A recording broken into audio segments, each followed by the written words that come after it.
प्रश्नावली 13.2 सवाल प्रश्न 2। एक मॉडल का चित्र दिया गया है। ये बेलनाकार है और इसके दोनों सिरों पर दो शंकु बने हैं। बेलनाकार है और शंक्वाकार है, इसके दो सिरों पर शंक्वाकार बना हुआ है। तो यहाँ पर इस बेलन का ऐसे चित्र बना लिया ये पहले, और इसके इस सिरे पर यहाँ पे शंकु बना दिए। अब यहाँ शंक्वाकार की ये आकृति हो गई और ये दूसरे सिरे पर शंक्वाकार हो गया। इस तरह से ये शंक्वाकार बन गया। अब यहाँ पर ये सेंटर पॉइंट है। अब इस केंद्र से यहाँ इसकी शंकु की ऊंचाई हो गई h, और ये शंकु और बेलन की त्रिज्या हो गई। ये है बेलन की ऊंचाई, और यहाँ से इस बिंदु से ये बेलन और शंकु की त्रिज्या है, और ये बेलन की ऊंचाई है, शंकु की ऊंचाई है। इस तरह से ये मिल गई। अब यहाँ पे इनके मान दिए गए हैं, लिख लेंगे। ये बेलन की ऊंचाई दी गई है, यहाँ पर ऊंचाई इसको h मान लेते हैं। इसको यहाँ पे लिख लेंगे कि ये ऊंचाई h है, और इसका मान दिया गया है 12 सेंटीमीटर। और बेलन और शंकु दोनों की यहाँ पे त्रिज्या दी गई है और शंकु की ऊंचाई दी गई है। तो यहाँ पे शंकु की ये जो ऊंचाई है, यहाँ इस बिंदु से इस शंकु की ये ऊंचाई होगी यहाँ तक। तो ये ऊंचाई दी गई है इसमें 2 सेंटीमीटर। तो यहाँ लिखेंगे यहाँ पर 2 सेंटीमीटर।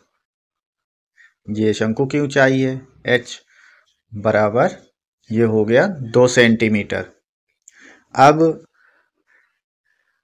यहाँ पर दिया गया है व्यास। अब जितनी ये है ऊंचाई एक शंकु की, उतनी दूसरी की भी है। तो यहाँ इसकी भी इतनी ही लिख लेंगे 2 सेंटीमीटर।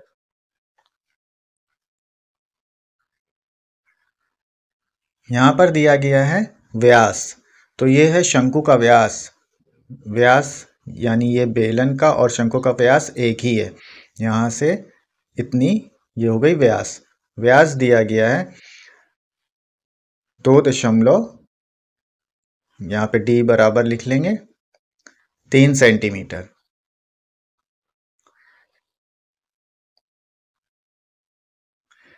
ये त्रिज्या हो जाएगी 3/2,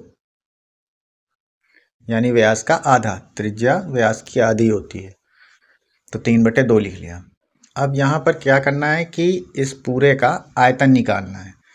तो मॉडल के अंदर कितनी हवा कितने आयतन में भरी जाएगी उसको निकालना है। तो यहाँ मॉडल का आयतन निकालेंगे। तो यहाँ लिखेंगे मॉडल का आयतन, आंतरिक आयतन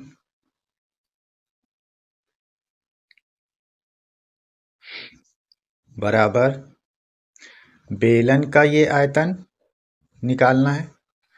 तो लिखेंगे बेलन का आयतन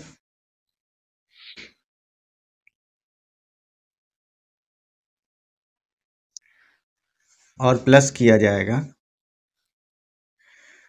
ये शंकु का आयतन इतना, और ये दूसरे शंकु का आयतन।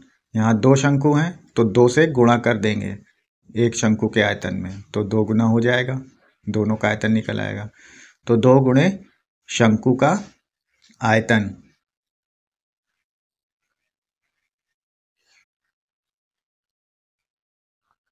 अब यहाँ पर बेलन का आयतन का फार्मूला रख देंगे।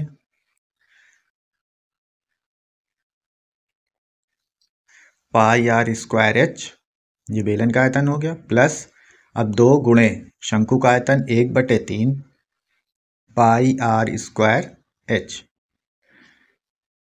अब यहाँ इसका मान रख देते हैं 22/7, पाई का मान रख दिया। r दोनों का एक ही है, 3/2 रख देंगे। गुणे 3/2 गुणे h, ये है बेलन की ऊंचाई 12 सेंटीमीटर, 12 लिख दिया। फिर प्लस 2 गुणे 1/3 गुणे 22/7 गुणे त्रिज्या यही 3/2 गुणे 3/2 h, यहाँ पे शंकु की ऊंचाई है 2 सेंटीमीटर, इसको लिखेंगे गुणे 2, इस तरह से लिख लिया। अब यहाँ पर जो कॉमन आएगा उसको लिखा जाएगा। अब यहाँ पर देख लेते हैं क्या कॉमन है। तो यहाँ पर 22/7 है, तो 22/7 कॉमन लिख लिया। फिर यहाँ 3/2 है दोनों में, तो 3/2 लिख लेंगे यहाँ पर कॉमन। और इसमें पहले लिख लेते हैं 3/2 गुणे 3/2 कॉमन, इतना लिख लिया।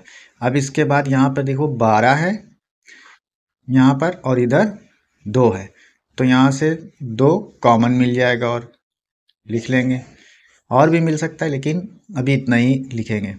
फिर अब यहाँ पर जो कुछ कॉमन लेने के बाद बचा उसको लिख लेंगे। अब इसने में से ये 22/7 3/2 निकल गया, यहाँ 12 में 6 बचा, 2 कॉमन निकाल लिया। अब प्लस फिर इसके बाद यहाँ बचा क्या, इतना 22/7 3/2 और गुणे 2 निकल गया, तो यहाँ बचा 2 गुणे 1/3, इस तरह से।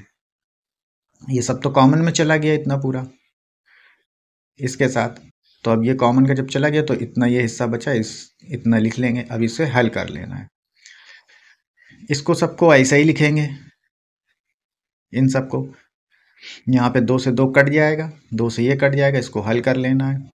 2 से 22 को काट दिया, 11 बार में कटा, तो 11/7 गुणे 3/2 और इसमें से 3 बचा, 2 से 2 कट गया, ये 2 से 2 और ये 2 से 22 कट गया। अब यहाँ पर ब्रैकेट के अंदर 2 का इसमें एक में गुणा करके रख देना है, तो ये हो जाएगा 6 प्लस 2/3। अब इस तरह से हो गया। अब यहाँ पर इसको ऐसा ही लिखेंगे, 11/7 गुणे 3 गुणे 3 और ये 3 से 6 में गुणा कर देंगे 18 और 2 जोड़ देंगे 20/3। इस तरह से ये गुणे में 20/3 आ जाएगा। अब यहाँ पर 3 से 3 कट रहा है, काट लेना है, इनको लिख लिया ऐसे। अब यहाँ 1 3 से 1 3 कट जाएगा, काट देंगे और गुणे 20 बचेगा। अब यहाँ पे जो कुछ बचा उसका गुणा कर लेना है, तो यहाँ 3 का ये 20 में गुणा कर देंगे 60 हो जाएगा और 60 का इस 11 में गुणा कर देंगे, तो ये हो गया 66 और इसका 0, तो 660/7। अब इस 7 से 660 में भाग देना है, तो अब यहाँ भाग देंगे 7 से 66 में पहले, तो ये आ जाएगा 7 9 63, 9 बार में पहले जाएगा भाग। अब 63 66 में 63 घटा दी, बचे 3 और ये 0 30 हो गया। फिर 7 चौक 28, 4 बार में जाएगा 28, यहाँ बचे 2, दशमलव लगाएंगे, 0 बढ़ा लेंगे, हो जाएगा 20। अब 7 दूनी 14, 2 बार चला जाएगा भाग, 2 लिखा। अब यहाँ बचे 6 और 0 बढ़ा लिया, 60 हो गए, तो यहाँ 7 8 56, 8 बार भाग चला जाएगा, इस तरह से भाग हो जाएगा। अब यहाँ ये आयतन निकल आया सेंटीमीटर क्यूब, इस तरह से ये हल किया जाएगा। तो हवा का ये जो आंतरिक मॉडल के अंदर जो हवा होगी उसका आयतन इतना होगा।